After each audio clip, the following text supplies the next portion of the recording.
Welcome back to Straight Facts on Wednesday, joined by the brilliant Don Husam. I've got man like Judge Mo with me today. Loads to talk about. Isak to Liverpool. The trigger is there. Everyone's losing their minds over this deal online, and we're going to delve into why. And the bid hasn't even happened yet. We're looking at Mbeumo to Manchester United. A huge United in the know has said that it is done. An agreement between United and Brentford is in place. Mbeumo will be a Manchester United player. We're looking at Thomas Partey leaving Arsenal and Christian Nørgaard of Brentford. Brentford are having an exorcist right now. An exorcist? Not an exorcist. An exodus. Yeah. They have not got an exodus. They've got no need for an exorcism. Maybe it's a bit like one. Everybody's leaving. Norgaard to Arsenal. What do people make of? Again, I think seem to have triggered a lot of people today by saying an excellent little piece of business. We're delving into all of that today. Also looking at goalkeepers. We're going to take your super chats. We're going to go through what you have all got to say as well. So stick with us. It's going to be an action-packed show with full-hearted opinions. But gentlemen, before we go any further, how are two of my most favorite people in the world? I'm great, man. Look forward to dominate the Premier League next season. I don't know. I'm so excited about today's show in particular. Tell me. Because of Mbeumo, Gyökeres, Isak, and a lot of people are triggered over the internet over Kepa being here we go. As Kepa will be the starting goalkeeper for Arsenal. And a lot of people are triggered over Norgaard. As Norgaard is coming in to be the starter, he's going to shift Declan Rice out of the place. He is going to be the starter. I'm so excited about hearing what people have to say. Oh, don't say that Isak is going to Liverpool. Broski, why is Ben Jacob keeps tweeting about it? Why is Fabrizio Romano keeps tweeting about it? We spoke about this yesterday, man. Husam, I'm like, do you want us, people want us not to talk about it when David Ornstein, someone told me today, I was doing a show and someone told me today, Mo, why do you try to force debates? I'm like, yes, because I wake up and I speak to Husam, I speak to Terry, and we talk to our journalists around the world, and we say to people in Portugal, guys, can you please tweet that Liverpool are in for Gyökeres? And we spoke to David Ornstein and we spoke to Lewis Steele and told him, can you tweet that Liverpool want Isak so we can find something to talk about? I think that is our job. People really think that we wake up in the morning and we tell journalists what to say so we can have YouTube shows. And instead of people thinking straight and thinking that we wake up, we look at the news, we read articles, and we talk about him. Husam doesn't talk to Lewis Steele. Tell him, please, I don't. tweet. Please tell me that, to tell the people that Isak might go to Liverpool so I can talk about it on my channel. Broski, bro. Yeah, people, we don't do that. No, we don't. The only reason why people get angry, it's a number of things, right? So it's different for each person. So you might have a YouTuber that gets no traction when it comes to transfers. So they hate transfer news because no one likes my conversation on it. You'll get people that hate transfer speculation. And I did see an interesting tweet from a YouTuber the other day who wasn't hating. They just said they don't like how transfers have gone. They used to love the shock of a deal being announced, and that's kind of gone now. And I agree. I like the hunting nature of it, though. I like the little stories, the little updates. I enjoyed that. If you're someone that doesn't like that, you just don't need to consume it. That's the end of the day. You know, I was a fan of season 1 of The Last of Us. I didn't play the game. Well, I have got the game. I didn't complete it. I hated the opening episode and what they did. I won't spoil it for anybody. For me, I know it's being true to the computer game. It switched me off from watching it. I only watched it for one major reason, so I stopped. What I don't do is watch it every week when I'm not enjoying it and moan about it. I just go, I'm not going to watch it anymore, and I get on with my life. As an example, I do that with music. I love that album. Buy the next album from the same artist. Didn't enjoy it. I won't listen to it again. But I don't go on the internet crying that I don't like it every time I listen to it. That's such a weird thing to do. And then you obviously get people that don't. You see this in tragedies, and it always makes me laugh, and it's coming to football now. In tragedies, and I'm sorry if this is a motive for people, but it's the truth. If a bad incident happens in a city somewhere in the world, you'll get people that hate the perpetrators that will post all the pictures, and you'll get people that are sympathetic to the perpetrators going, don't share that. The families might not see it.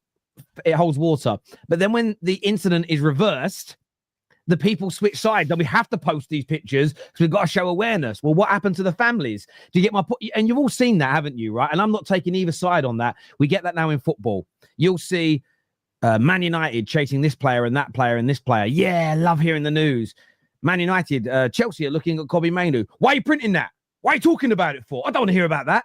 And you get it in every fan base. So you've got this layered approach now of jealous or failing YouTubers, TikTokers, accountants like that. What you don't get, they might not agree with the transfer news. You boys don't moan about it. You don't hear Mark Goldbridge moan about it. You don't hear Lee Gunner moan about it. You don't hear Saeed moan about it. You don't see LB moan about it because they whether they agree with the transfer stories or whether they think the transfer is a bad deal, they get traction. People watch their shows. So all the people that no one listens to in the transfer window, they get angry. It's as simple and as straightforward as that in the YouTube space. And then outside of that, you just got weak fans who don't like the links to their players. So, but if you're heavily triggered, do not watch the show because we're talking about transfers. So go watch something else. There's loads more on YouTube. There's loads more on television. You don't need to sit here. I know the Football Terrace community enjoy it though. Yes, we do. Look, exactly. We enjoy talking about the if buts and the maybes. We challenge each other's opinions. And we're going to start, though, with Manchester United, a big in the know called Sully Talks. A lot of United fans respect this guy, gets a lot of good information early. He has stated that Manchester United have reached a full agreement with Brentford for Mbeumo.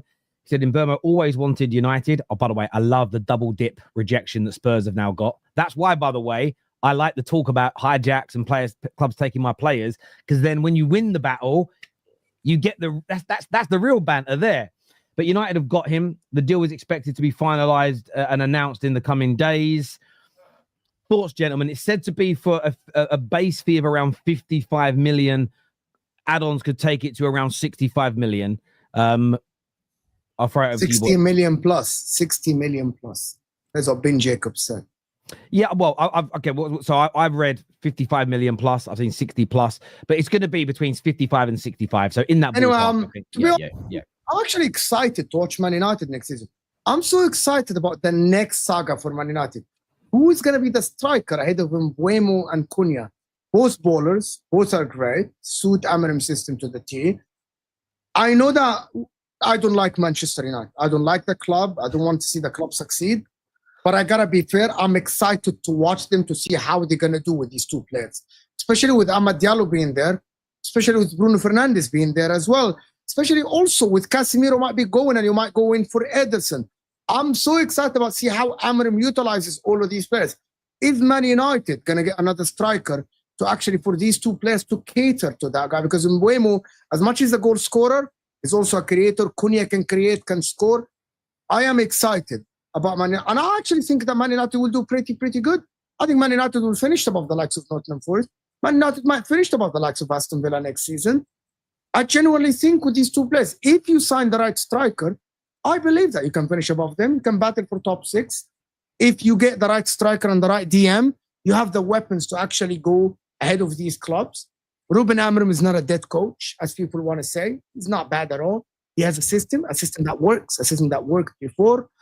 And I believe that Mbeumo choosing Man United, he believes that Man United are going to be fixed.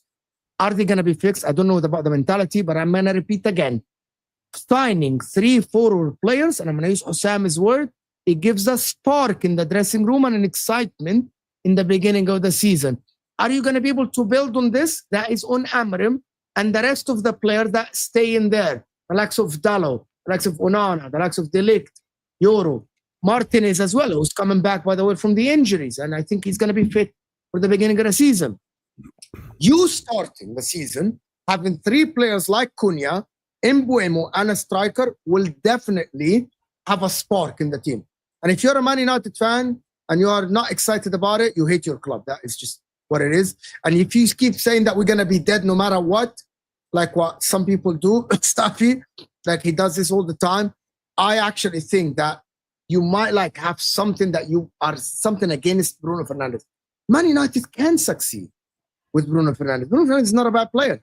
They are giving him Cunha and Mbeumo. So that is my opinion about it. It's a very good business for Man United. As things stand, Man United finished 15th. So obviously the floor is on hell. So you have to obviously raise your ceiling. And these two players, because here's the thing, me and you both work with Ahmed, and he said this, like at the end of the day, you need Premier League proven players, because Man United don't have time for a player to bed in and get used to all this. Like, they don't have time for this. At this moment in time, the situation is a absolutely horrendous situation. It's the worst finish ever in Manchester United Premier League history. So you need to get a lot better, and you help do that by signing Premier League proven players. I think Mbeumo and Cunha both probably start for all teams in the Premier League in multiple different positions, whether it be left wing, striker, number 10, whatever. Like, they will start for everyone. They'd start, like, Mbeumo would start for Arsenal and Liverpool up top. He'll probably start for City right wing. And it's just like he's a very good player, he's a goal scorer, and that's what they need as well. And they're very versatile. This is the thing with these two players, Cunha and Mbeumo.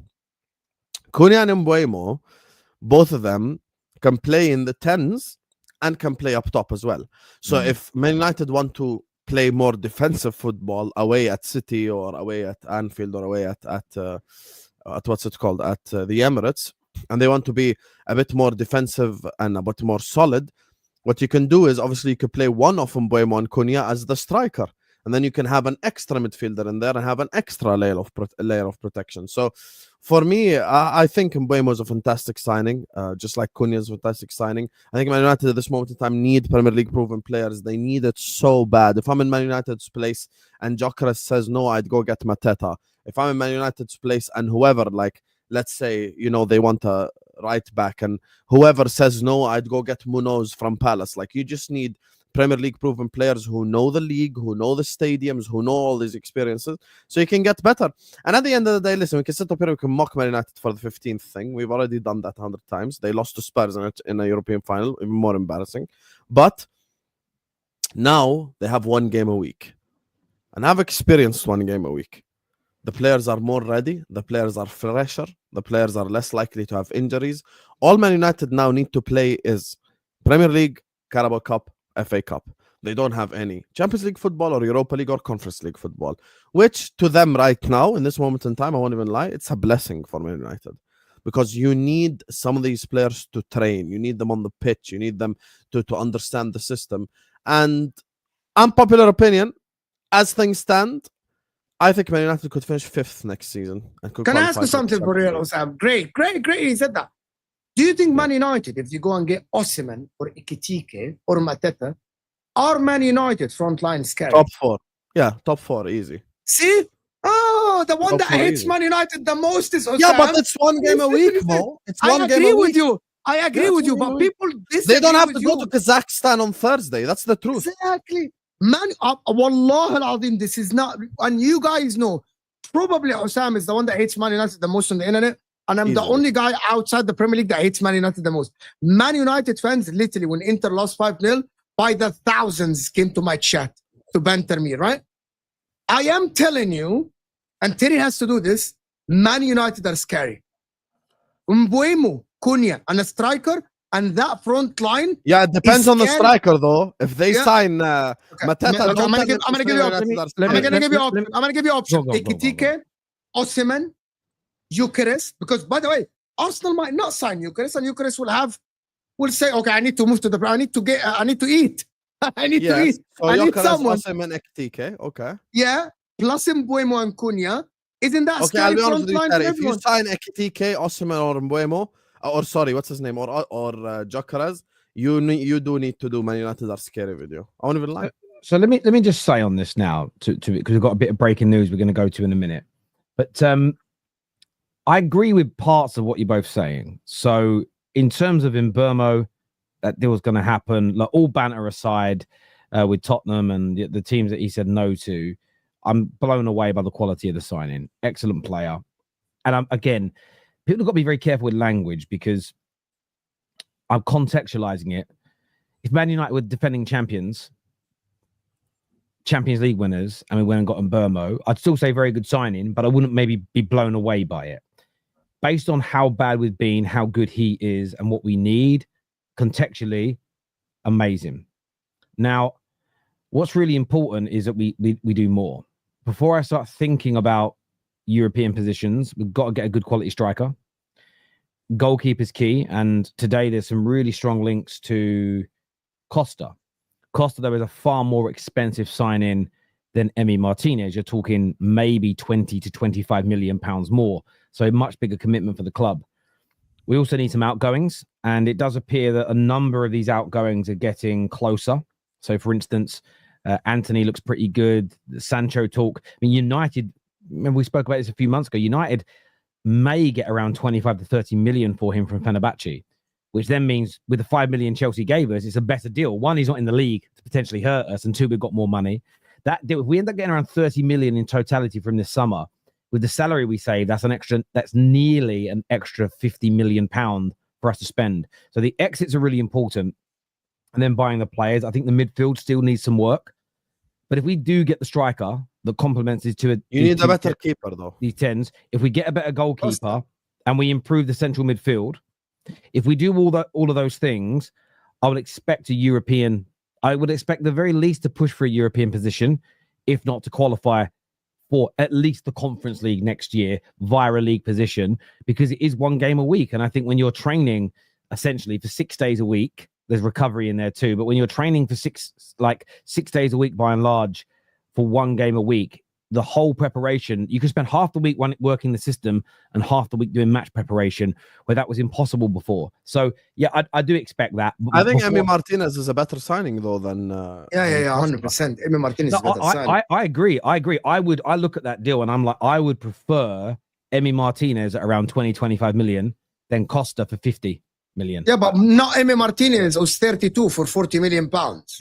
No, so that's where, and we're going to get onto Norgaard in a minute. That's where you have to look at age, status, ability, cost for whether or not I say, if we get him for 40 million, for me, it's a good signing in the sense of we've eaten a lot into the budget, and I'm judging it not on how good they are as players. I'm judging it on how good that is in terms of the dent in your budget versus the quality they bring and the status they have in the squad. So 40, if he comes in, Emi Martinez, and he's world class for us, we might not look back at the 40 million and say it's a problem, but I would still rather 2025 with how long he's got left on his contract. But yeah, we need that goalkeeper. Can I ask you something? Would you go get Manyan? Would you go get Manyan for 20 million? I'm not against Manyan. I think he's a very good goalkeeper. I know Neeks, big up Neeks if you're watching, brother. I know he isn't keen, but Neeks has other reasons as to why. If you're in the group chats with Neeks, yes, we know the reasons. I like him. I think he's a good goalkeeper. My only slight concern is that supposedly he only wants Chelsea. I think Chelsea will come back in for him later in the window. So yeah, but to finish my point, before I go down the lines of United being scary or anything like that, I need to see. This is Dead Debates. Why is everyone agreeing with Terry? It's called Talking Sense. Dead Debate. Why is everyone agreeing with Terry? Yeah. Oh, Terry, Mbeumo is a shit signing. Mbeumo shit. Cunha shit. Oh, Man United are crap. They finish happy now. You'll finish 15th again. Come Your on, manager man. is gonna get sacked in October, and you're you're going down the gonna rabbit hole. get United are never gonna come back. Bro, they've Your announced team is Cunha and Mbeumo. What do you expect me to say? I'm a fucking Liverpool fan, bro. Come on, man. No, and this is exactly I have to it. be honest. Not You know? every debate has to be fucking banned. So when we get to the Isak to Liverpool thing, what do you want Mo and Terry to say? Isak is shit. He ain't gonna help Liverpool. Like that's what you want. So we create a fake debate. We're debating on a different thing. The debate on this particular section is something that you haven't noticed because it went right over your thick head. We are talking about where Man United can finish next season if they do get these transfers. Terry doesn't want to put pressure. We're putting pressure. Terry's not trying to put pressure on his club Well, while we are pressuring his club. I didn't finish my actual point, actually, and that was actually just going to be that if we get those signings you've mentioned, then I completely agree with you too. So there's a caveat to saying it right now. Top 5. But this is also where, Baz, people are bad at banter. Because the boys putting pressure on the team and rivals going, no, actually, if you go, you done a bad window, you're going to come 15th again. You're going to come 12th and United come 8th. Your banter doesn't land on United fans because you were wrong. Where if you say, I think you guys could come 6th and United fans go, yeah, we agree. And then they come 8th, even though there's an improvement, you can still banter them. But everybody wants the quick hit. Even when banter's meant to be fun, but everybody goes for the quick hit rather than playing the long game. And that's what you got to do sometimes. Is like United fans that hated hearing that Spurs are trying to hijack us for this deal. I loved it. I agree with what I said. There was always a chance, but let's have it out there, because now that he definitely wants United, all those Spurs fans like Kate that said there's a 70% chance, Henry that said there's a massive chance, you can't suddenly go, no, we weren't ever in for him. You've got to take the L of having a double dip projection. That's more fun than shutting the story down for me in the first place. Take a little risk with it, but there we go. But yeah, look, I think it's a really good bit of business. I'm excited about. I'm a bit like you, Mo. I want at least one more signing before preseason begins. So if we could get the goalkeeper or the striker in before preseason, or the striker is more important. Striker is more important. I agree, but we may have to wait still for a striker. You can't start the season with freaking Højlund. Hang on. Let me finish talking. I agree with you. What I'm saying is, we still want Gyökeres as our number one target. Let's see what happens with Arsenal. There's a lot of reports saying they'll get him. I wouldn't want to walk away from him now and sign Mateta. And then in a week's time, Arsenal get Šeško and you go, fuck's sake, we missed out on Gyökeres. I'm willing to give it the first 2 weeks of preseason. You're not even on tour. Within that period, I think the striker's got to land for us within that period. But I'd like to start preseason with at least 3 new signings. We're basically 2/3 of the way to my expectation, and I've said that since the end of last season. So then we'll have more talks around that. But yeah, very good business for Manchester United. I want to go on to some breaking news that came out since we've been live. We were going to speak about it anyway, but 2 big updates. First of all, from Fabrizio Romano, that Arsenal and Christian Nørgaard have agreed personal terms. And Ornstein with a bomb says Arsenal are close to an agreement with Brentford for Christian Norgaard. The deal not done, but heading in that direction after an 11 million euro. I'm so confused why it's British to British. It's a British newspaper with a British journalist and we're using euros. I don't understand it, but 11 million euros, so around about £9 million deal. Christian Norgaard, the agreement's in place for him to sign for Arsenal. They're just waiting for the done deal between the clubs so they can complete. Thoughts on this, gentleman? Because there's been... Well, actually, we'll get your thoughts on the player first, because we'll go to the fan reaction a little bit later. Thoughts on this, because obviously what's been well documented is Zubimendi was coming in to be the replacement for Partey, the main man to hold the midfield. Partey was meant to become more of a fringe, not a fringe player and barely play, but more the Jorginho role, play slightly less football as he's getting older. That was the plan by Arsenal, to get Partey to sign a new deal. Partey decided he wants more money and doesn't want that role in the squad. So Arsenal, they've replaced Partey with Zubimendi already. They're now replacing the Jorginho role with Christian Norgaard, £8.5 to £9 million deal, 31. Prem proven, technically gifted, excellent availability. How good or bad is this deal in terms of Arsenal's summer window, Mo? As a deal, it's phenomenal.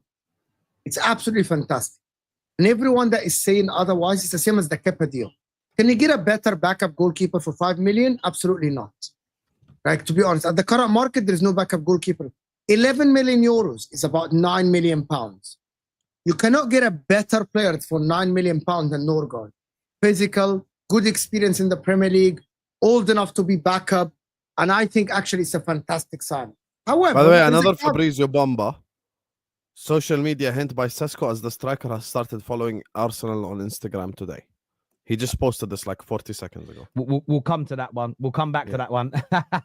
All Arsenal news right there. Go on, Mo. Wow. But my point about this is that why are they letting Partey go? Maybe Partey doesn't want to stay at Arsenal. They don't want to offer him. Liverpool is actually real. I told you, might be. But in my opinion, I genuinely believe that this Norgaard thing is a very, very good deal for Arsenal. Let's all banter Arsenal and say Arsenal have downgraded. No, Arsenal have got Zubimendi over the line, and that is a very good signing for them. Now they need the backup, and the backup is Norgaard. He's better than Jorginho.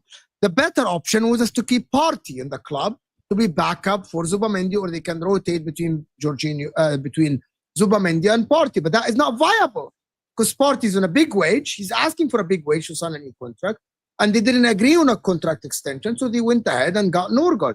And I genuinely believe that Norgaard is a very, very good signing for Arsenal. Everyone, the problem is rival fans just want to banter Arsenal.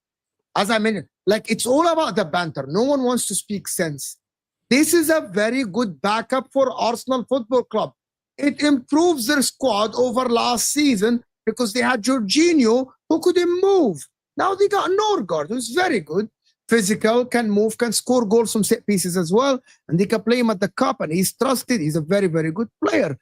I don't know why people want to banter Arsenal. Liverpool got Indo, and they played with Indo last season, and they won the league. And Indo's not better than Nørgaard. Don't ever disrespect Wataru Endo like this. Yeah, you know exactly what I mean. He puts in a mouth guard and makes 9 tackles in 20 minutes. No, Norgaard is a very, very good signing for Arsenal, and everyone is saying otherwise. You just want to banter. You're not speaking sense. The club is not finished or anything. The club is not done. I disagree with only 2 things you said. I do believe Kepa is a shit signing for Arsenal, and I said that because I don't even think he's a good backup. It's not about the money. I just don't think. Is he better than Neto? Is he better than Neto we had last season? Can I speak? No, I'm asking you a question just for you to speak about but this. Here's your problem. Your benchmark cannot be Neto. No, that was their bench player. Is he better than Mamardashvili? Is he better than Ortega? See, we can do this. You spent 35 on Mamardashvili. Yeah, we did. They spent 5 million on the backup. Yeah, money well spent. Of course, a good sign. Yeah, but they spent 5 million. My thing is with the Kepa thing. I don't have to agree with everything both of you say. The thing with Kepa, it's not about the money. Sam, very quickly, I'll ask you a quick question. Sorry, I want to go back to your point there.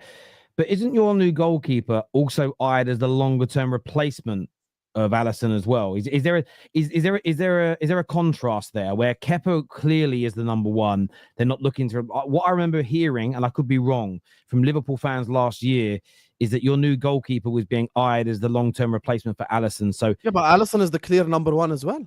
The thing is, for me, look, here's the thing: put the money to the side. Answer the question. I always look at it this way. Here's the truth of the matter.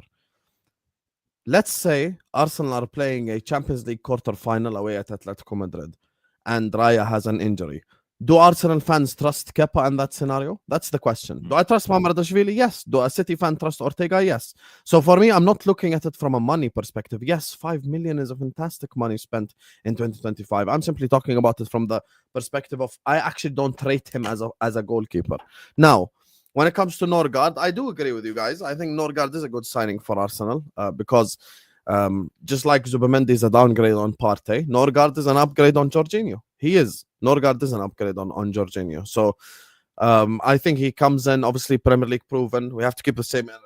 Premier League proven, just like Man United, we just said. He is Premier League proven player. And he definitely helps Arsenal in terms of depth. Like, let's say they're playing Leeds at home and they want to rest Declan Rice before a Champions League game, or they want to rest, someone like a Zubimendi before a Champions League game, or etc. I think that's O'Malley, do your research. Kepa was bought in and they trusted Lunin more. Come back when you know the full information. So as I was saying, I think Norgaard is a good signing for them.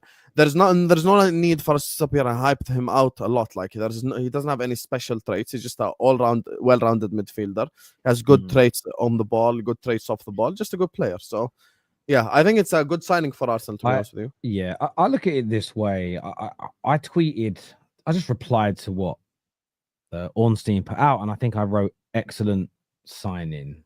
I don't remember now. I think I said excellent. I'm going to go check, because I don't quite remember the exact words I used. I want to be accurate here.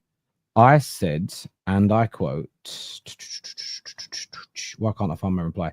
Excellent deal for Arsenal if they get it done. I then replied underneath that because I thought I'll give it a bit more context because people will get angry. And I said that it's not a sexy name and should be Arsenal's, and shouldn't be, I wrote should, I meant to say shouldn't, I mistyped that, shouldn't be Arsenal's key signing. And then in brackets, I wrote, which it isn't. We all know this isn't Arsenal's key midfield or key summer signing. So that's the disingenuous nature of people having heart attacks over this, is that you're pretending and you're faking that this is it for Arsenal. This is the pinnacle of their window. I said, but he progresses the ball well, breaks up play, technically sound, prem proven, cheap.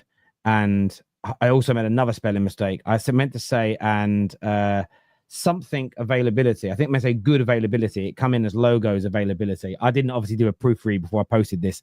Apologies. As I said, I'm not really sure why this would see Arsenal get bantered. And I am confused by it. And then what I've seen in the replies to me has very much been, but they're meant to be raising the ceiling. This doesn't do it. He's an average player. It's a downgrade on Partey.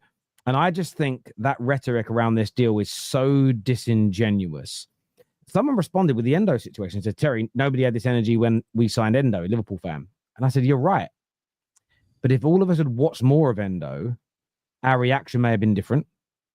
Secondly, you guys missed out on Caicedo and then got him. So, for instance, if Arsenal missed out on Zubimendi and then signed Norgaard, that's a very different scenario to bringing him in as a backup player.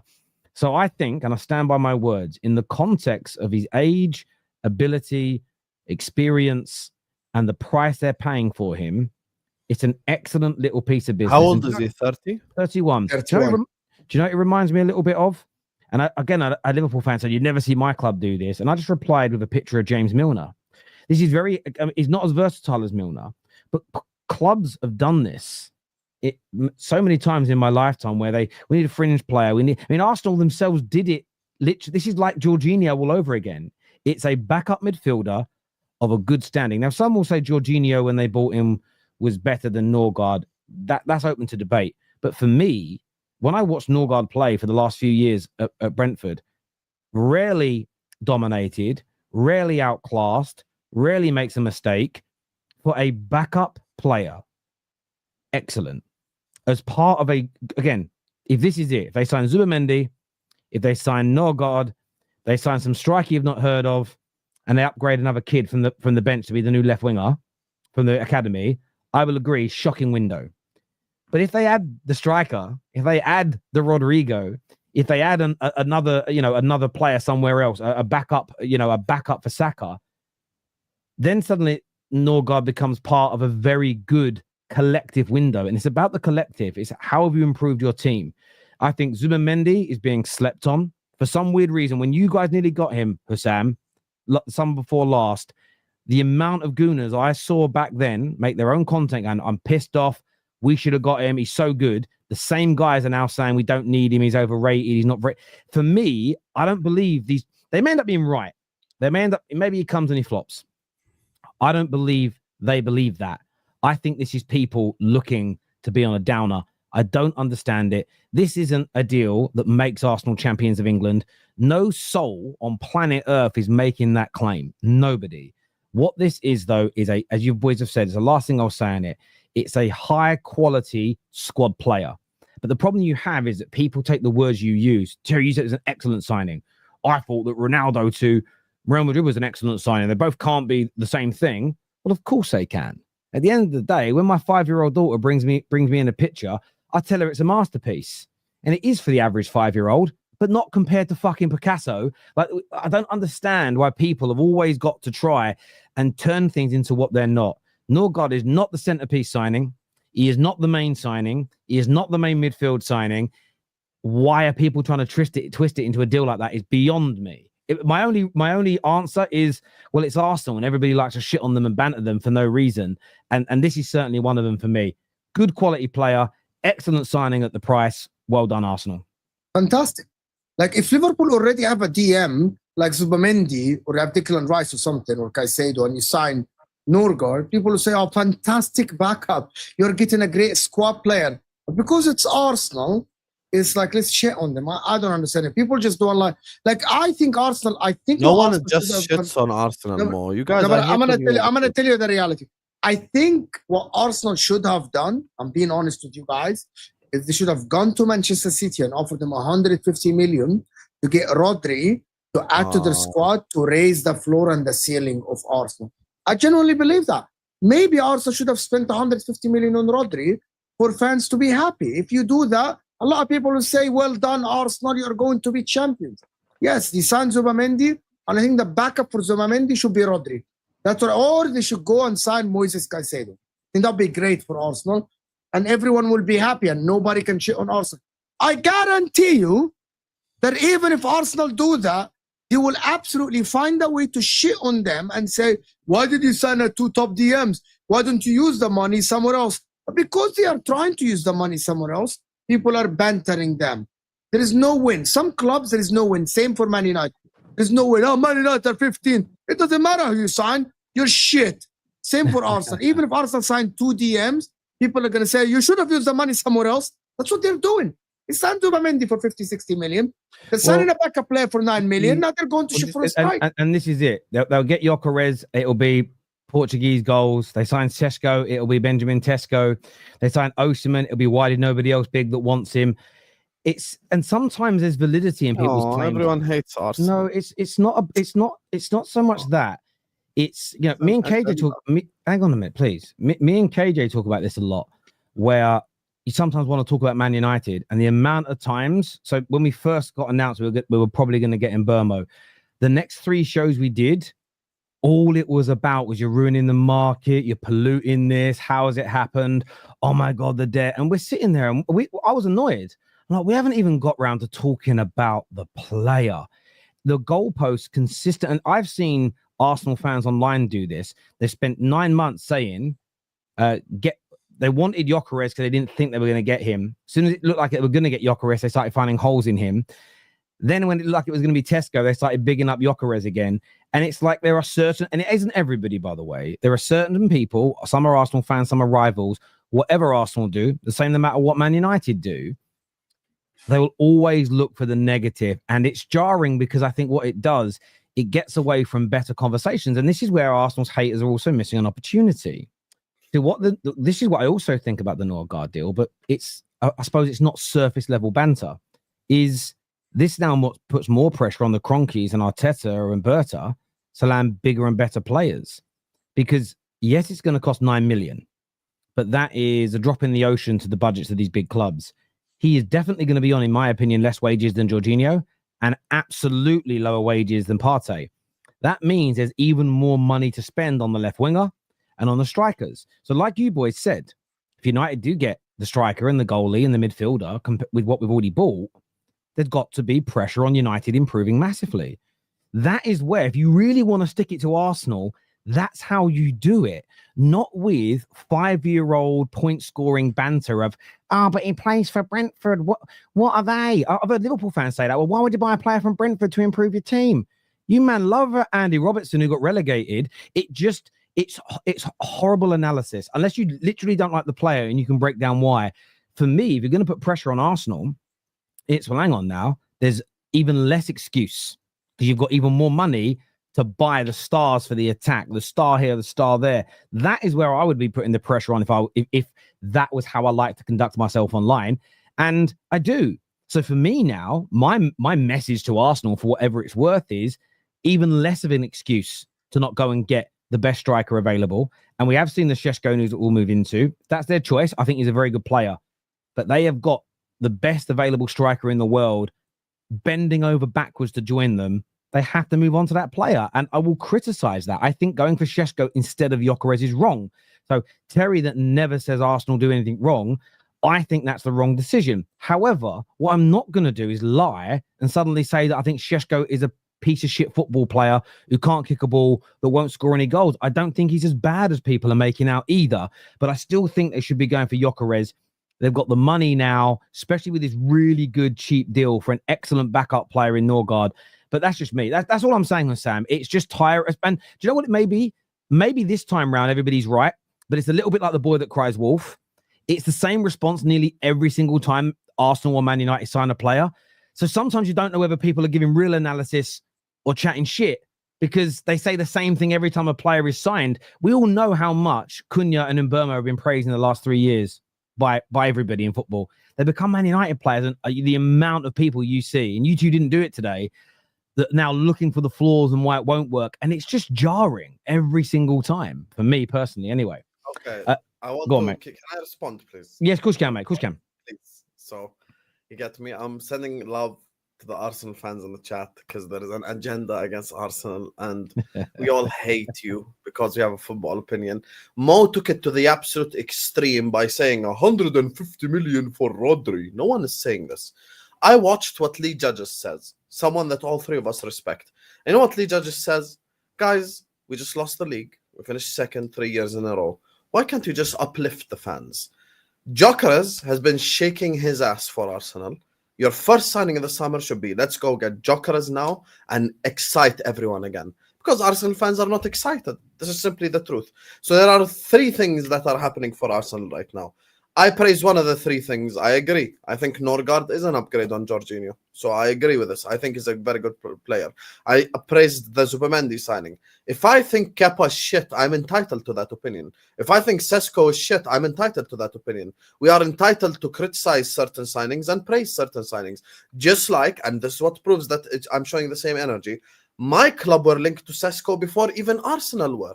Before the Arsenal Sesko thing even happened this summer, Liverpool were linked to Sesko.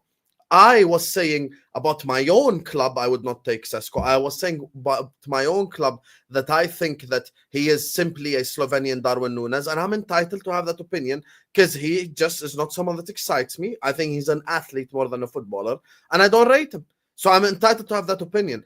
And at the end of the day, there might be someone in the chat who does not rate Norgaard. There might be someone in the chat who thinks that Norgaard is not a good player. Like, it is what it is. Not everything is hatred.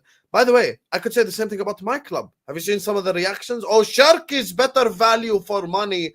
Frimpong can't defend. Gyökeres wasn't the best left back in the league. Robinson was. By the way, you know Husam Isak is injury prone. So if you sign him, that doesn't guarantee that you win a league. We've seen it for all clubs. Guess what? Liverpool, Arsenal, Man United, 3 biggest clubs in England. Everyone hates these. No, but you're not hated. You're not hated, and you're. Oh, we're not hated at all. Yeah, I'm gonna tell you the reality. Hold on, Terry. So I'm gonna tell you. They literally said that Florian Wirtz is the 10th most expensive signing.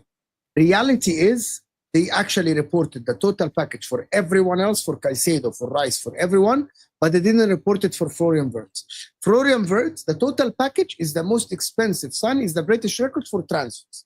That's who said that? It's not Footy Judge Mo. It's literally transfer market and every single one. You just go and look at the transfer value and that's it. They didn't do this for Liverpool. They did it for Chelsea. They did it for Arsenal. They didn't do it for Liverpool. That is the whole point. So what does this mean? Okay, what's your point? You just said that people hate Liverpool as much as they hate Arsenal and Man United. I'm from outside and I'm so when Liverpool and City were going for a title race before Arsenal were even involved, yes. Terry was doing content and he'll tell you at the time, the conversation was, please City win the league, save football. I didn't mention Terry here. But I didn't mention Terry. No. So this shows that Liverpool are hating.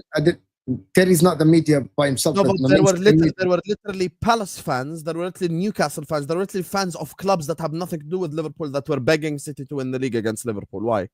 So maybe City are less relevant than you. Since when do City fans? I ask you a question. Wait. I'm gonna tell you. I'm gonna answer you. Go ahead, no, let me speak.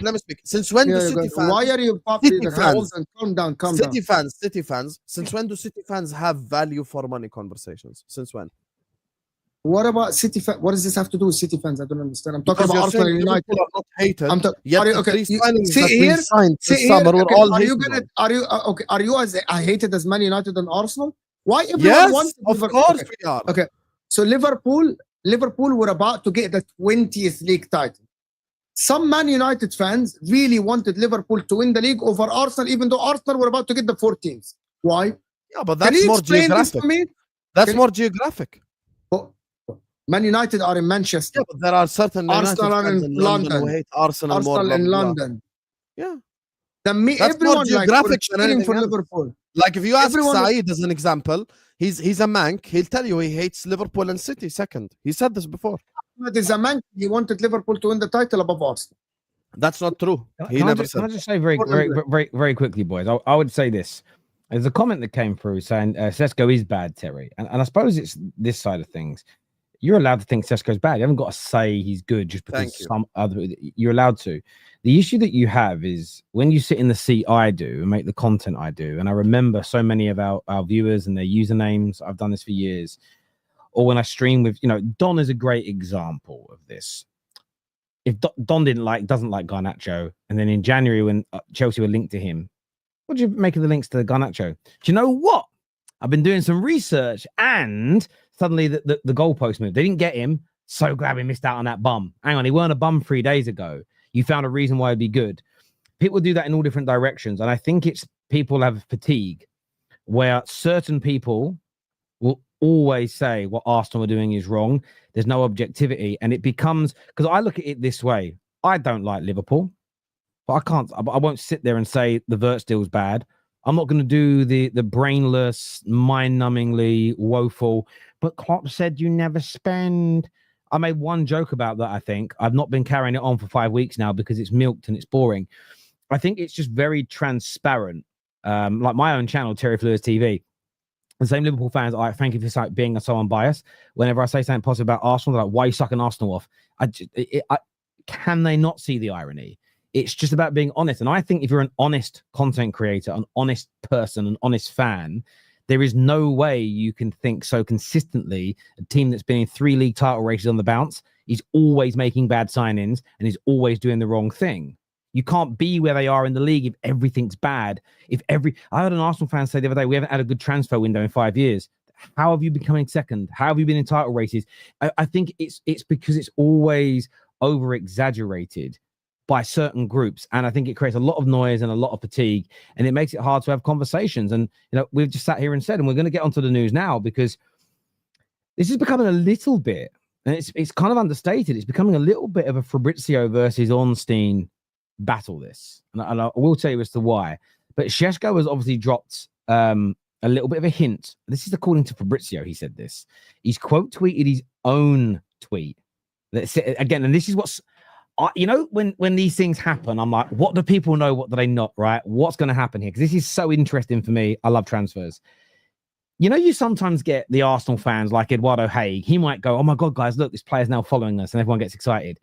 This is Fabrizio Romano quote tweeting saying, new social media hint by Šeško as the striker has started following Arsenal on Instagram. But he's posted that whilst quote tweeting his own tweet from the 8th of June that says, he understands that Arsenal are now advancing in negotiations for Benjamin Šeško. So is that him just using this hint as a way of pushing his own news? Or has he been told this by the player in the player's camp because they've said we're getting really close to a deal now?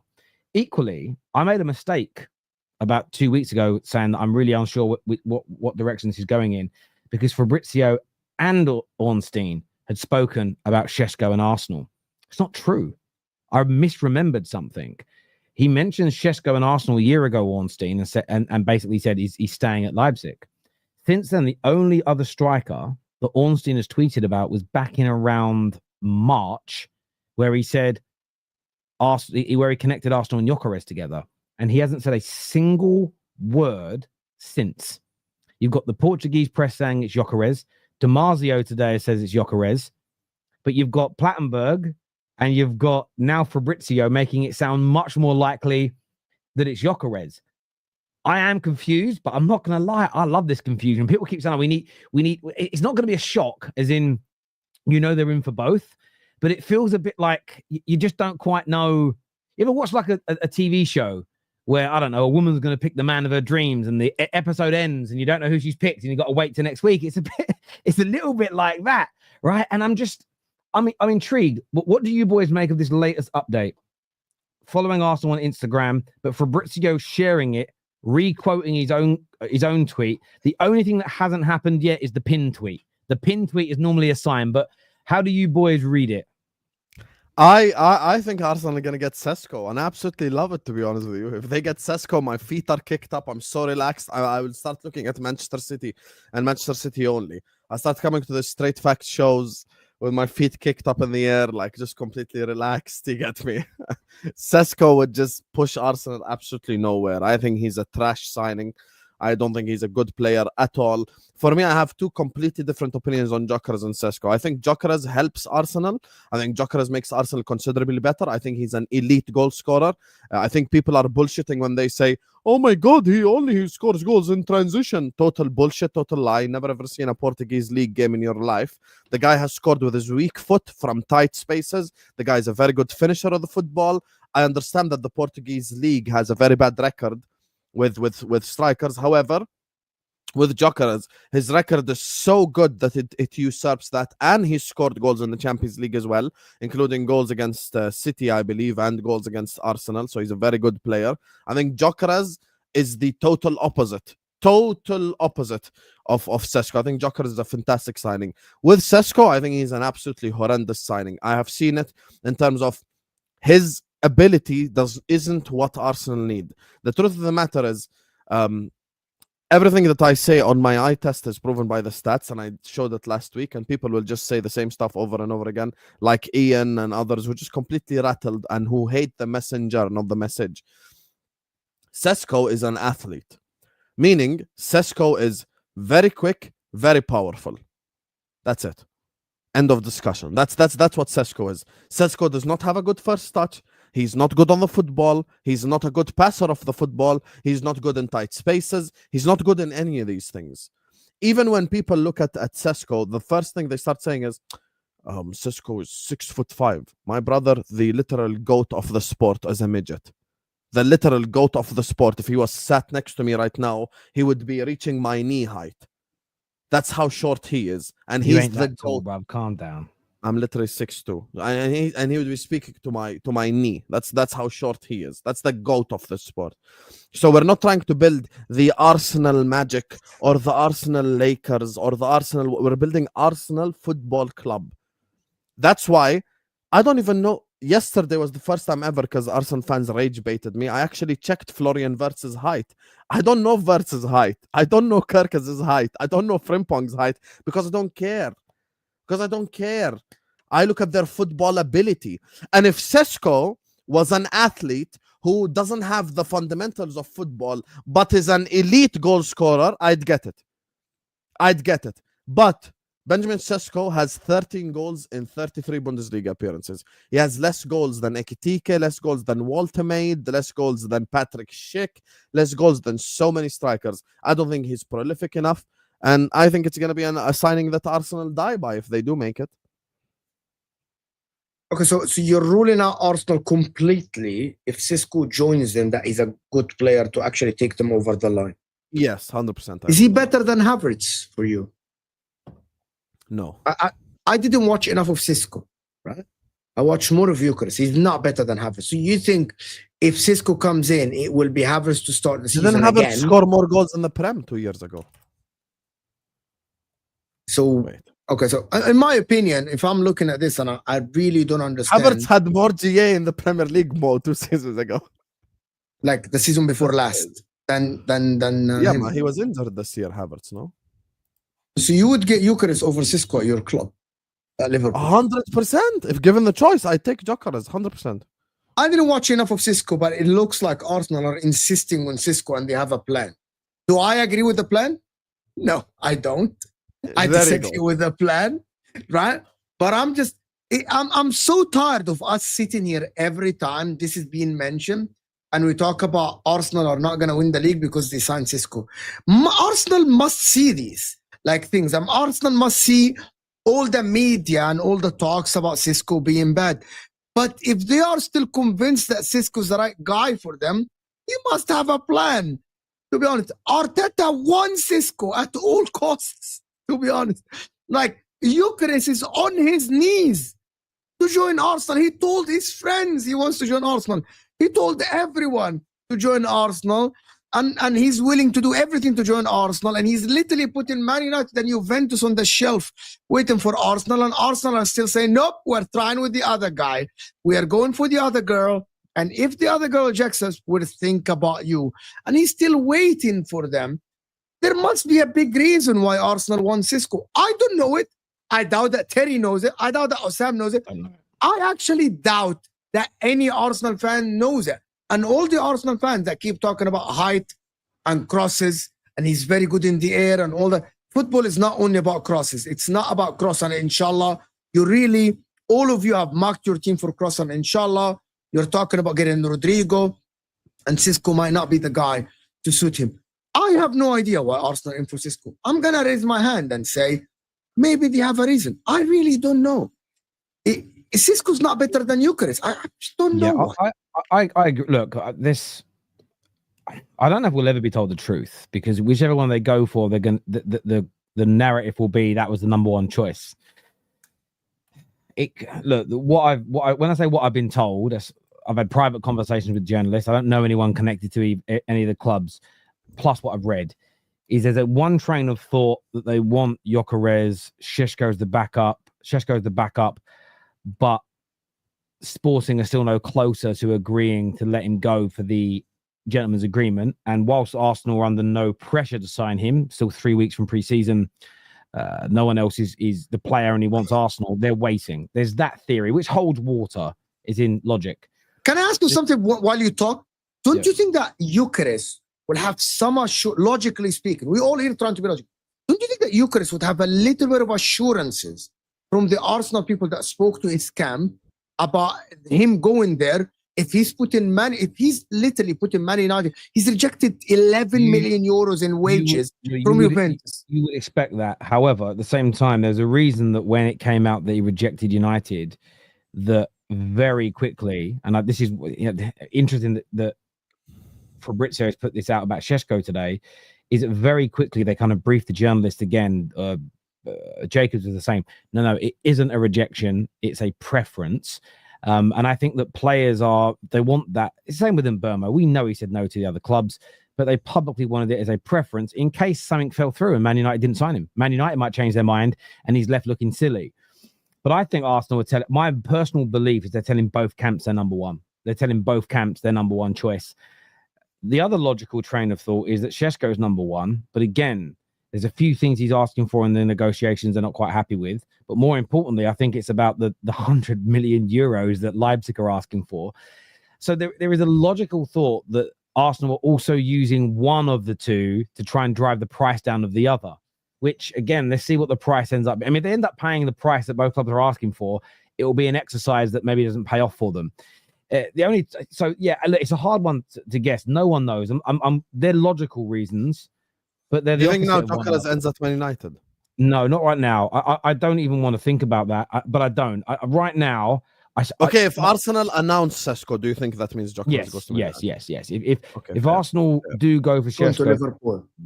Well, there's links of Liverpool going in for him today, which is also interesting. But that's why Man United have got to be careful here. I haven't read the story yet. That's for my show later tonight. It's the same guy that said Amorim to Liverpool. It's like 50-50 reliable Portuguese journalist. Yeah, so there's that there. I think it all depends, and we'll get on to you guys a little bit later. It depends on your pursuit with Isak. Is that going to be a long, drawn-out saga, or are you going to try and move to somebody else quickly? So United have a good chance if Arsenal pull away. But if I'm being honest with you, my gut says Arsenal are getting Gyökeres.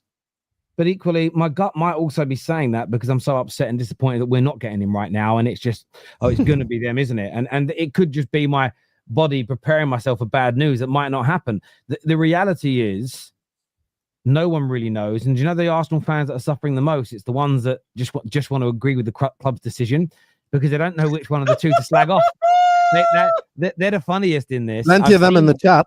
I've seen them in the last 3 months go from Gyökeres is the man to his shit back to being the man again.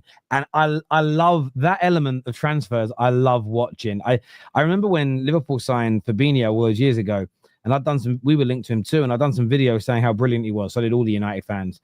And I remember this Liverpool account messaging me saying, "You're the only one." I was like, it's a weird message. Only one what? You're the only one who said Liverpool have got a great signing.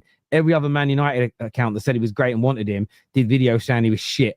And I was like, yeah, I just can't do that.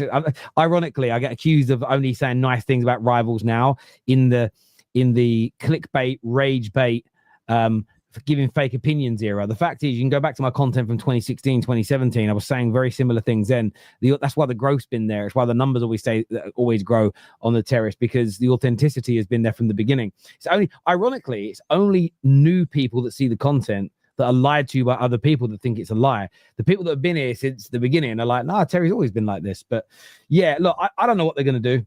I've got a gut feeling, but do I know? Absolutely not. I don't even... this is why I think Ornstein's been quiet. Ornstein is very particular about being right.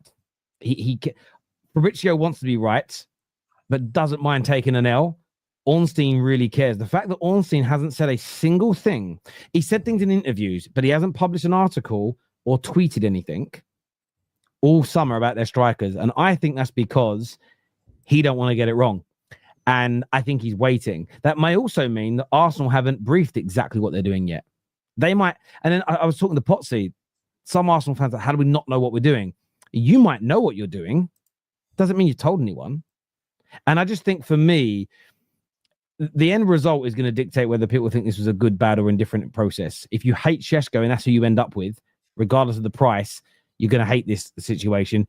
If you love Šeško and you end up getting him for 60 million, it's going to be the best thing. It's best thing since sliced bread.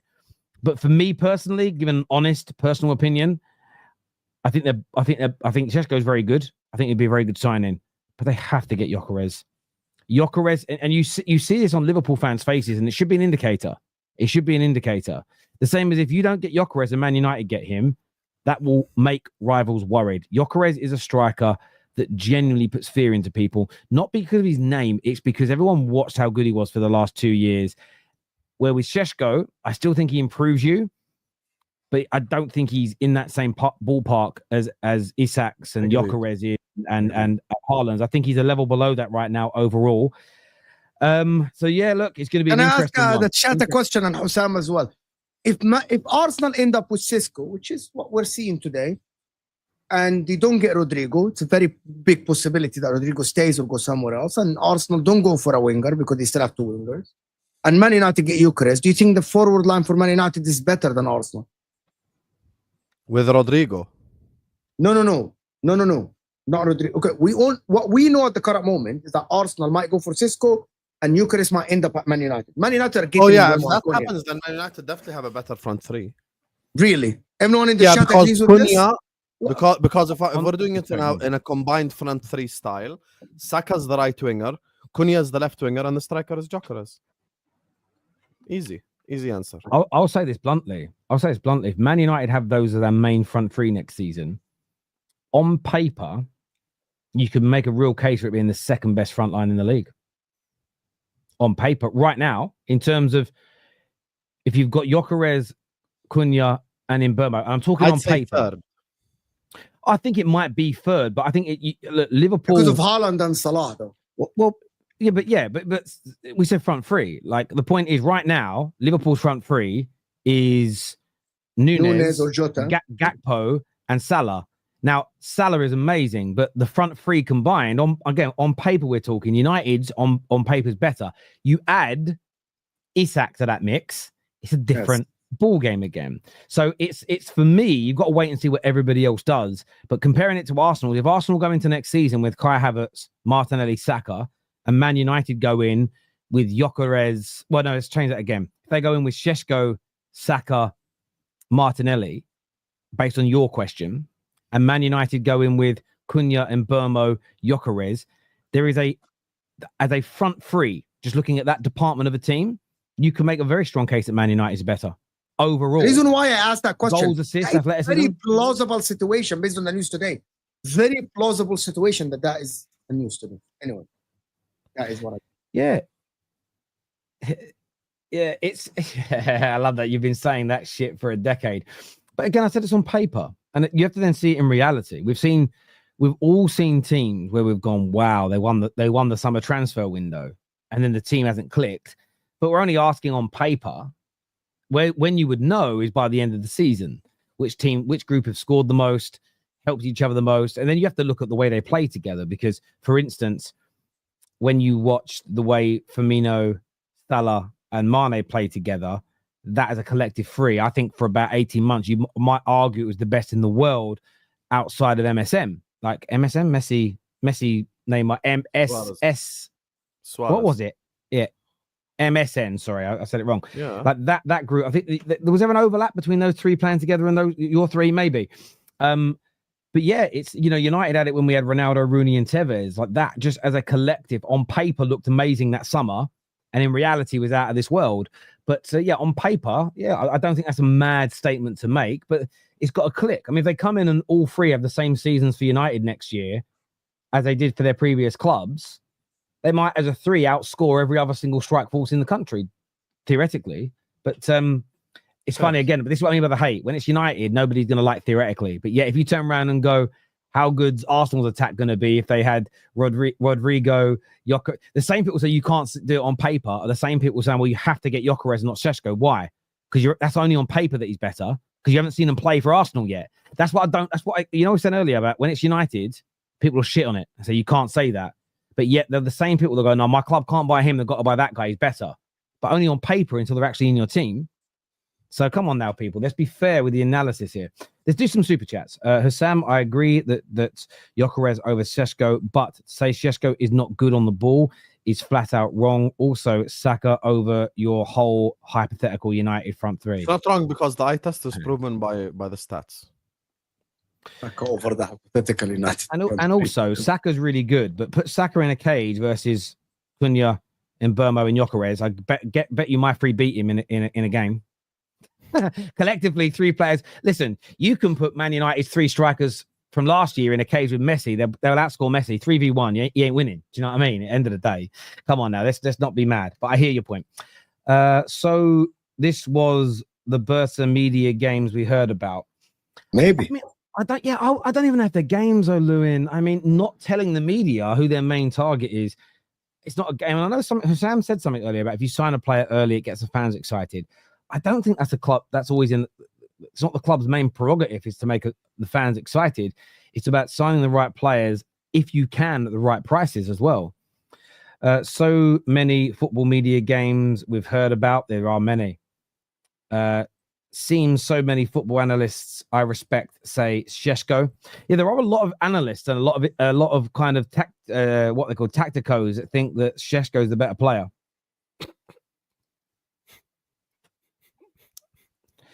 This is what if we get both? Do you guys see a world where Arsenal get both? Yes. No, because Havertz is there.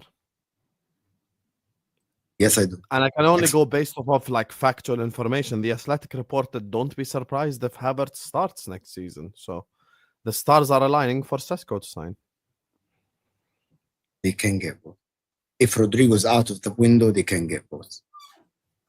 Havertz will find a place in the team, regardless of who comes. To be fair, Arsenal fans will prop that they have a 6'5" left winger. I know they love the height game. People spoke about Isak's GA before he joined Newcastle. Yeah, Isak was not good enough before he joined Newcastle. He needed those 3 years at Newcastle to become the player he is today. Maybe if he joined Arsenal 3 years ago with the pressure, he might not have been this player. Isak wanted to do Newcastle to join Liverpool. That is the stepping stone. We'll come back to that in a second. The bigger issue, Terry, is Arsenal fans with weak mentalities succumbing to emotions and banter as if it wasn't expected. We need to earn that respect, but that takes patience. Other club fans' opinions mean zero to you. Yeah, but that's a very weak way to look at football because I've convinced Mo on different topics. Mo's convinced me on different topics. Same with Terry. Like, you can have a conversation about a rival club and be very objective about it. And I think your problem is you're doing this whole, and I know you, Aya. You even used to watch my content, but you no longer do because you do this whole us against the world and, everyone hates us. That's not the case. We are entitled to think a player that signs for your football club is shit. Specifically, if we said the same thing when he was linked to my football club. Hey, yo, Sesko was linked to my club, and I called him shit back then. So I'm not changing my energy at all. I'm saying the same stuff I said when Sesko was linked to Liverpool to when he was linked to Arsenal. I just praised Mbeumo to Man United. I just praised Norgaard to Arsenal. What you want is 100% praise, which will never happen. It will never happen. Because guess what, Aya? There are people finding negatives about Gyökeres, Frimpong, and Wirtz as well. So where do you go from here? This here says that the chronological order of signings do not reflect the order of priority. Yeah, very, very true. And the people that say that, oh my God, the priority is midfield, no, that is a market opportunity that presented itself. And this is also where I agree with Aya though, is I think some fans, all of our fan bases have these people that will succumb to what the rivals say because then they're exempt. It's like, I'm going to banter Arsenal. I'm going to banter Liverpool, but I'm going to leave him out and him out and him out because they agree with me. I'm going to go for the rest. It's like a safety net or a comfort blanket. It's like it's like a shield that shields them from, we're going to go and rip into these gooners because they said they were going to get Gyökeres and now they're not. So some people just play on, and again, this is what's difficult about it, Wayne, is that not everybody is doing these things for the same reasons. But there's multiple different pockets. And this is one for years, Wayne, and people will often ignore what we've all been taught. Like, for instance, net spend, thank God it's gone now, and everyone's talking about pure profit, which they always should have been.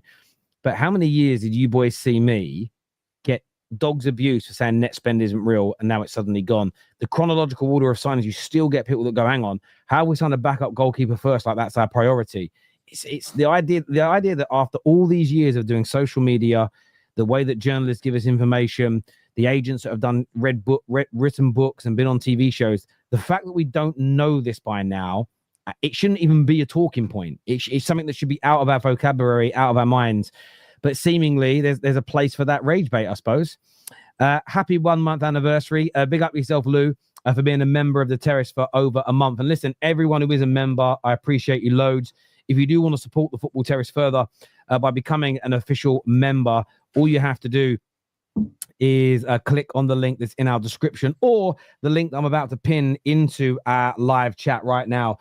You can, as I say, become a member. You can support the channel in that way. Plus, get that like button smashed as well, people. Get that done before the end of the show, and let's hit 1,000 likes. Husam, there's a difference between constructive critique and banter, buddy. Nice try. I didn't say anything that's banter this whole stream. I have not bantered once for an hour and 10 minutes. I promise you guys, the summer is not where we banter each other. Yeah, during the season is where we banter. During the season, we do the banter. Wallahi, now, banter, this is not what we do stories. We talk about efficiency. We talk about is this player good or not. Summer is not the banter stuff at all. Wayne says, I've seen United fans cheer for Liverpool to win the league over Arsenal. Listen, Wayne, you can't take the exception and make it the rule. The 1% do not represent the 100%. Those people aren't good. Arsenal fans are the worst in all accusations. Listen, what does that even mean, my man? I don't know what that means.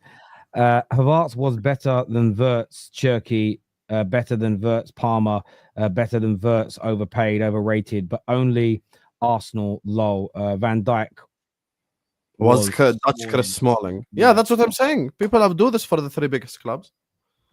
If only Arsenal look again. People go back and look at what I said when they signed Van Dijk on my channel. The video is still there. I didn't do any of that bullshit. I couldn't. It's only Arsenal. Look how bad United are to get same banter, finishing 15th and getting bantered weekly in the same boat. It's not only Arsenal, because Terry will tell you when Liverpool finished second, the same thing happened to me. I promise you. Oh, you're gonna do the underdog thing. You're gonna cry that you don't spend as much money as City. But my view, we've got some new transfer shows coming soon, and we're sort of working with a few other channels. And I was really blunt with them, and I said I can't do the shows though with you all if the shows are just going to be banter for 90 minutes. And they were, what do you mean? I said, let's just say there's a deal and it's Gyökeres to Arsenal. Let's just say it's Costa to Man United. I said I can't just have, oh, they're only going for the money, they're really bad. I said I don't. I said I want to have fun on there. There'll be banter, but we have to do some serious analysis of the structure of the deal, how good the player will be. Because my general thought is that's not what most fans enjoy. That's not what most fans that consume fan content enjoy. They like a bit of banter with serious talk, not an hour of constant taking the piss out of each other. Yeah. And then 5 minutes of serious talk. I think people are bored of it. A big up panel. Hit the like button, people. Mo, just watch your last upload. Don't let the viewers stress you out. But big up your damn self is what. Thank you so much, Haka. I appreciate you so much. Terry, why did you ignore Husam's points? Would Arsenal fans be happier with Kepa replacing an injured Raya in the Champions League? What about Liverpool and City? I agree that Liverpool and City have better number twos. That being said, Kepa was pretty good last year, and I think most of the time fans are okay with their number two covering for a few games. But I saw City fans last year when Ortega was in goal a bit longer. He ain't good enough. You know, I think this always happens. Are there better number twos in the world than Kepa? Potentially. But most number twos are not that trustworthy. Most number twos make you a little bit nervous. How do we know this? Because whenever a number two goes in goal, including Ortega, when United played the FA Cup finals both times, we were looking for a quantum of solace where we might be able to beat them. And Ortega was that slight weak link. I know that the defender, I think Diaz gets, Guardiola, I think it was, gets all the stick for that header. But what was Ortega doing running out the way that he was? So it wasn't about ignoring it. Also, I don't challenge every point all my panelists make. Otherwise, we'd be here for 6 hours streaming. It's crazy. Question to Terry. Why wasn't Kepa an alternative for United? Clearly an upgrade right? Yes, I mean he could have been. He wasn't on our list. That's not because we're looking. I know we keep briefing that we're looking for a backup. I think we're lying. I think we're looking for a number one. And again, if Arsenal signed Kepa to be the number one, I would condemn it, even if they were paid to take him, because I don't think he's good enough over a 38-game period. I don't think any number two in the Premier League is good enough for a team trying to win a league title over a 38-game season. Even someone like Kelleher, I think if he had to play 38 games in goal for Liverpool, I think they concede more goals. Well, Alisson, for instance, the amount of times he saved one-on-ones, there ain't no one in the league that does it like him. So you would still notice a difference. And Kelleher is not a second-string goalkeeper. I think he's a first-team goalkeeper. The issue as well, if you buy a really good second-string goalkeeper, how long do they stay at your club? You have to kind of get that balance right as well. If you have someone that's good enough to be a first-team goalkeeper, how long will they remain at your club as the number two is another question. So you've got to get the balance right, my friend, but really good question. Wait, how is Zubimendi a downgrade? That was Sam. Currently, he's not better than Partey, as things stand. Yeah. Norgaard is shrewd. He'll replace J20's minutes. In my opinion, Zubi will be an upgrade on Thomas Partey. Also think giving Thomas Partey a new deal with a wage increase at his age and injury record is incompetence, not to mention off the pitch stuff. And this is the thing with it. If they gave him the new deal, the guys moaning about Norgaard would go brilliant. And then if he spent half the season injured, they'd go, my club's stupid. That's what I mean by the lack of awareness. It's a bit like this. You saw, like, there's some guys that hate Ineos at Man United, but they wanted the manager to stay last summer.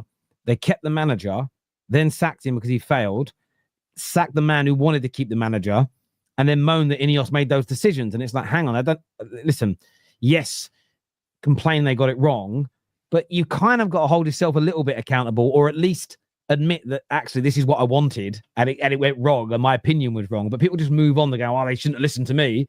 Well, if that's because I had a phone call the other day, boys, who said it's not for me to say who's good enough, who's an alternative signing my club should sign. I'm not a scout. So I asked him the question, then why do you have an opinion on who you are signing? If it isn't your job to find the signings, why would you have an opinion on who's coming in? Because you ain't your job, is it? You're not qualified to find. And that's the issue with a lot of the time. People only want to give half an opinion nowadays as well. I like Cunha and Mbeumo signings. A good striker and goalkeeper. We will look great on paper and should be going for the top 5 to 6. However, I said we looked good on paper last season too. So going to keep it calm for now. I agree with you, Patrick. Keep it calm. Is Premier League proven. And thank you, Patrick, as well. Yeah, that's very true. Very true. I don't like your team, but the flag behind you needs some support, Husam. Big up yourself. That's the Jordan flag, right? Yes. Yeah, it's the Jordanian flag. Someone actually messaged me the other day. Someone messaged me. I'm not going to say the name, saying, Terry, I can't believe you'd allow someone to have the Palestinian flag on one of your shows. And my first response was, well, it's a Jordanian flag, because I know some flags.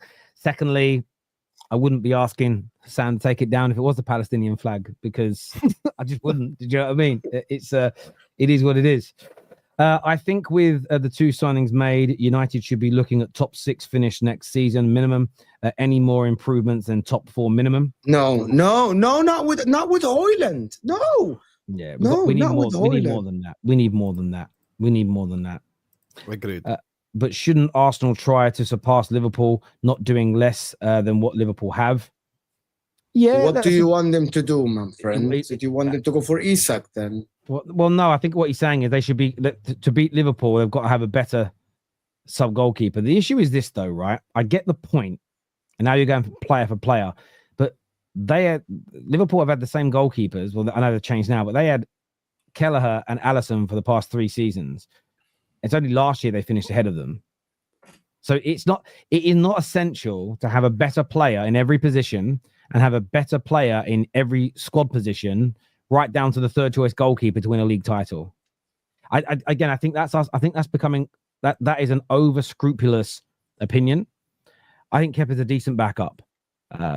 If Reyes ends up being out for 4 or 5 months and Kepa is horrendous, then I think we can revisit this. Maybe that will happen.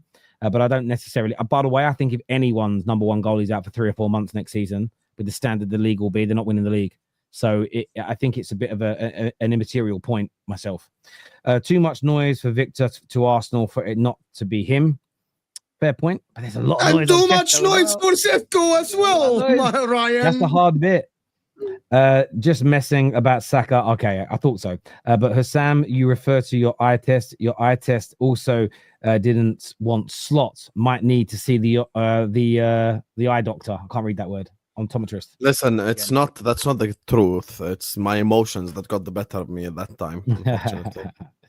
Speaking of your emotions, though, or of emotions in general, there's a lot of people triggered at the moment whenever I talk about Isak to Liverpool. And the stories are quite credible. I loved the story in the Times last night, gentlemen. It was my favorite transfer story in years because the Newcastle fans were taking out the snippets that sounded brilliant. They're gonna offer him the biggest contract in their club's history. They're gonna do this. They're gonna do that. The Liverpool fans took out of the article that Liverpool have the money, regardless, to pay whatever the transfer fee is. They took out the bits where it says Newcastle were worried that Champions League football isn't enough to keep Isak. There's a lot of reports that this deal could happen. There's a lot of reports that this deal's hard to do as well. But this story has not gone away for 4 months now. And Liverpool rarely allow a transfer story to linger if there is if it isn't serious, if there isn't an opportunity, if there isn't a chance for it to be done. But hand on heart right now, Husam, how do you see this playing out in the coming weeks? Will there be bids? Will they walk away? Will they go for somebody else? Because the links are very credible right now. Whether Newcastle fans like hearing that or not, it's just the truth of the matter. I'm going to reference a movie. I know we've all watched Dumb and Dumber. It's the moment where the guy looks at her and goes like, "So you're telling me there's a chance?" That's the moment right there. Look, I'm hearing positive stuff about this. The truth of the matter is, with all due respect, here we go now. The Newcastle fans are all going to get irritated, but Newcastle are nobody compared to Liverpool. They are a drop in our ocean. That's just the truth. And for me, Isak, of course, would want to join Liverpool Football Club. 100% he would want to join Liverpool Football Club. And Liverpool want Isak as well. The only thing that is the problem with all this is the price tag. That's it. I think there's only one thing that you said wrong on your stream yesterday, which is the 200 million thing.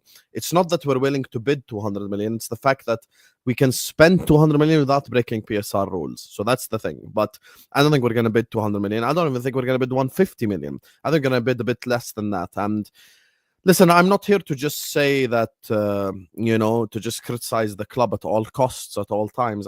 That's not what I do. I do agree with the club that if Newcastle are taking the piss with the price tag and they want a lot of money, that is not... Because for me, here's the thing, I'm going to be honest. 150 million plus, I think that's like Lamine Yamal, Erling Haaland, Mbappe, end of list. That's the only players who I think is worth 150 million plus, because if we sign Haaland, if we sign Mbappe, if we sign Yamal, we're winning everything. That's the difference, So, listen, I think Isak is a fantastic player. I'd love for him to be a Liverpool player. I do think there is a possibility of him being a Liverpool player. It's not impossible like some people act.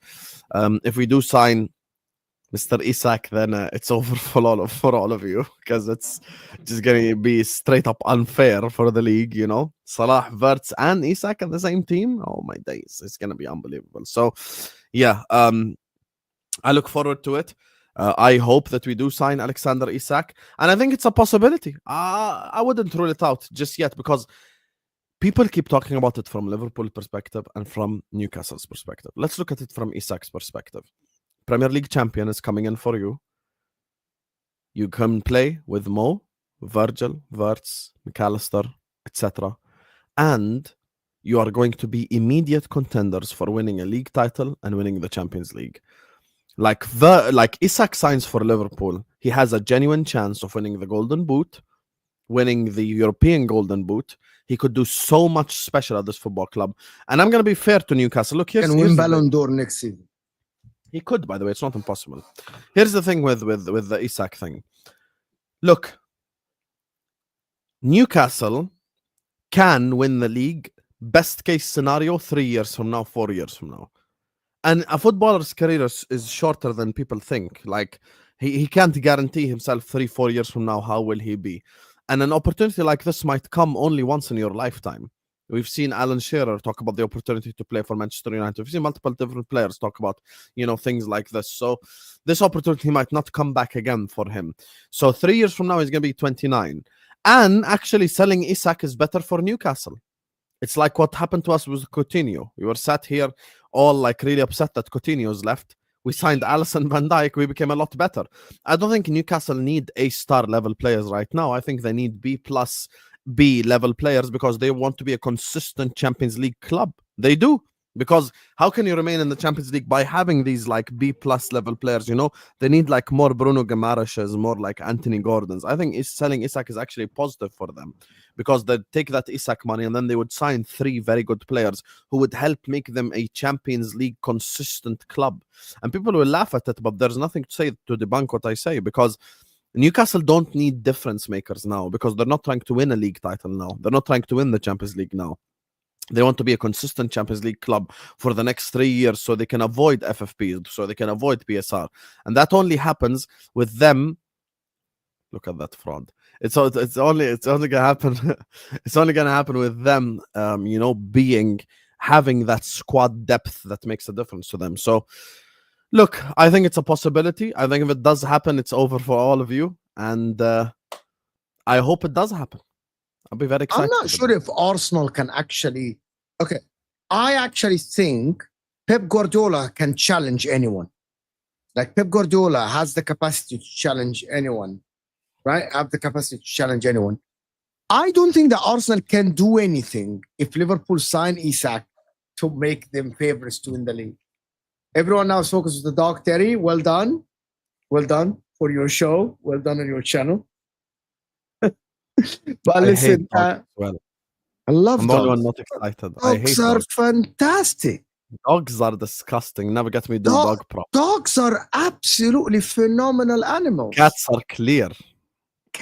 Cats are shit anyway. Cats are shit. I like both actually. I like cat. I mean, I'm an animal person. If someone said to me now that animals are going to be wiped off the earth and humans are going to be wiped off the earth, and I have to choose, my family would survive. I would pick animals to survive and humans to go. To be fair. I would not. I like dogs. I'm an animal person. I like animals, but yeah, I'm not an animal person at all. My Rocky's amazing. My Rocky's lovely. The thing, the reason why cats German are shepherds better are is cats so good. Cats will always give you space. You know, they just chill out. You know, just give me attention for half an hour a day. Dogs are just all over. I have not seen a dog greet you at the door, especially like dogs like this. I've experienced that before, and I got rid of that dog as well. Yeah, my dog's a very good guard dog. The way he protects my kids brings a tear to my eye. Like my kids were out playing the other day, and they went round the corner, and my daughter was screaming because she was having fun.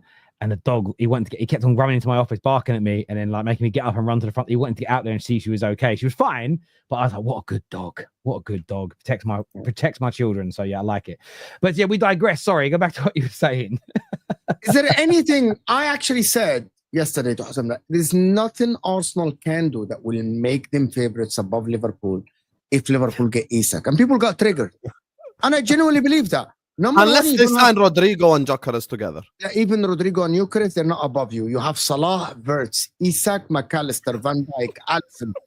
I'm genuinely honest. There is nothing Arsenal can do that they will be above Liverpool. Hey, watch Robert Cope. Hey, put up Robert comment. Put up Robert commentary, please. Super chat.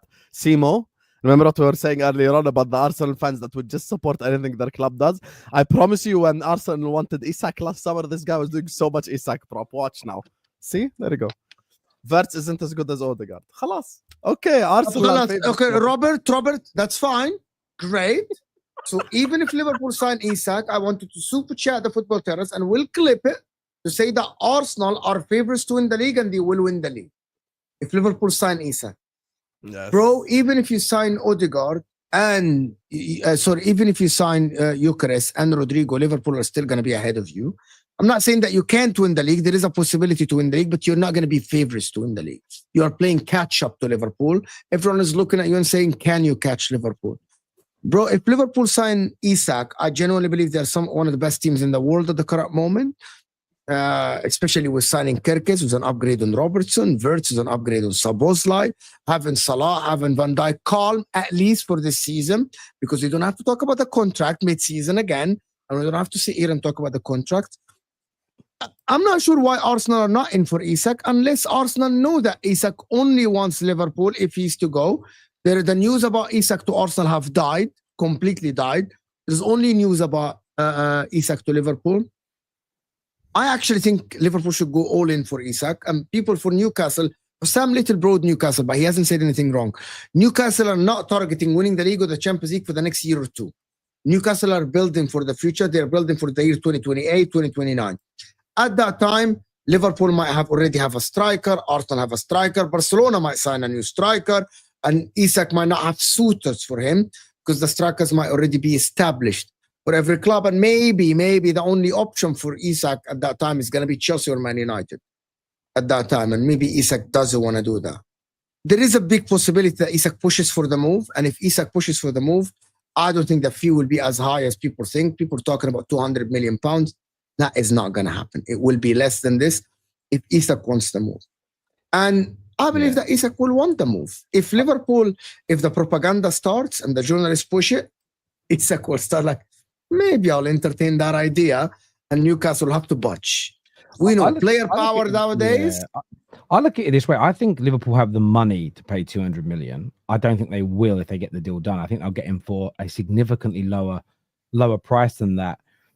And look, there's a good chance he stays at Newcastle. I keep saying it over and over and over and over and over again. There's no guarantees. It won't definitely happen. But I do look at it this way. I think his head, and this was another thing that came out. I think it was Luke Steele yesterday said that if a deal can be agreed between the clubs, the player would go to Liverpool. And I think that's significant. Will he push and force the move? Will he make a song and dance? Or will he even have an internal conversation? Will he say, look, guys, I really want to go? Not be horrible and refuse to train and create problems. But will he even mention it? I don't know. There's a lot of talk that he wouldn't. But I still think... I think he will. The speed of rejection, again, and a bid might change things. So say they do put in a £120 million bid. You might see an instant rejection. You get a little delayed rejection, takes a day or so to get a rejection through. That'll encourage Liverpool. Equally, if they bid 120 or 130 or 140 and it's an instant rejection and the player just goes, yeah, I'm not going to ask, I'm not going to push, then I think Liverpool are smart and they'll move on. I don't know if you'll spend the entire summer chasing him. Depends on what you really feel about your 9-year-old. And I think what people have got to factor in, you've got the money right now to buy him. Looks like you're going to get a decent amount of money for Darwin Núñez. You've got Harvey Elliott, Diaz leaving, Harvey Elliott leaving, which is pure profit. So that the money is there. It's one to watch for me. Let's take a guess, all of us here. Give me a value that you think if the deal goes, you will go for. Base value or including add-ons?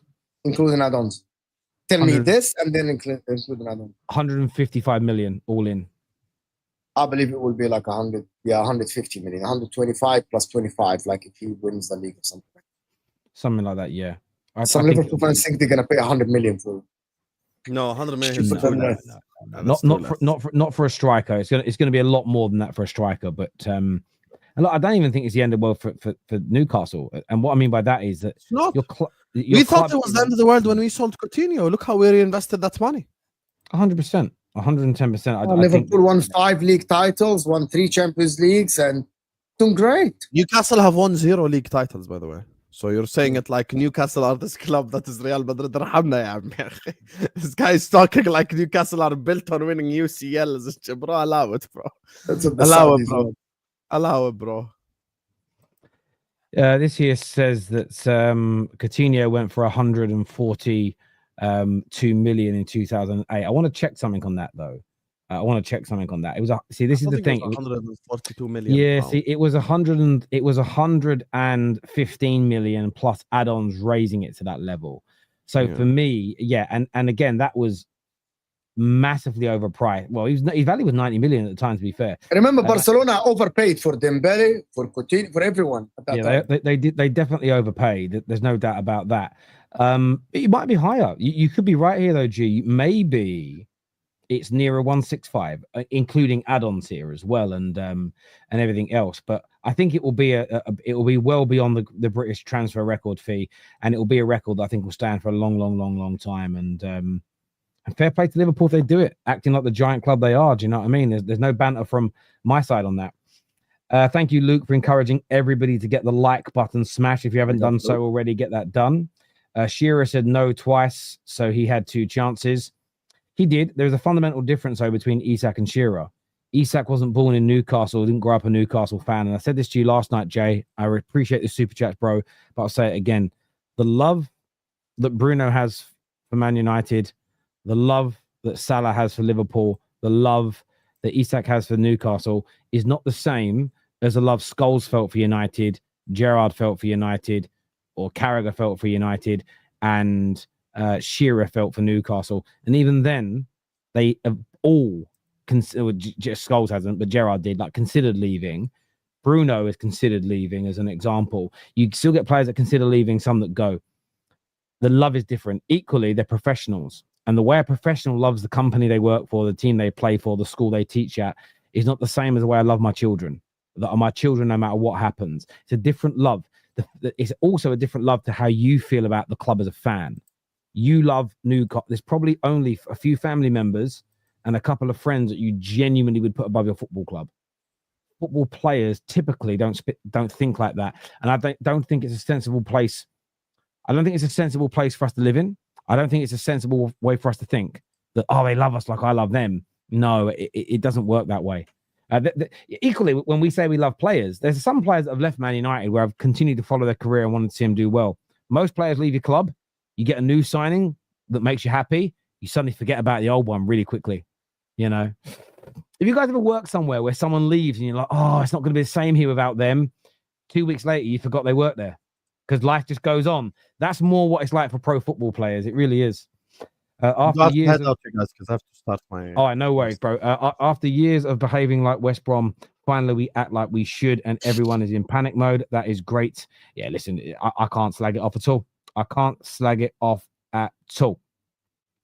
Our defense is supreme. Winning games isn't about only attack. And yes, I wanted Isak, but I'd rather have someone more consistent, not another Jesus. I will say for Robert, I'm pretty sure he was talking about the injury stuff on this channel a while back. And there are some Arsenal fans that didn't want Isak for that money because they are worried about the injury problems. So the ones I remember saying it, fair play. But Robert is not Robert, if you were offered Isak tomorrow for 120, 30 million, you would take him over Gyökeres and Sesko. And I know that for a fact.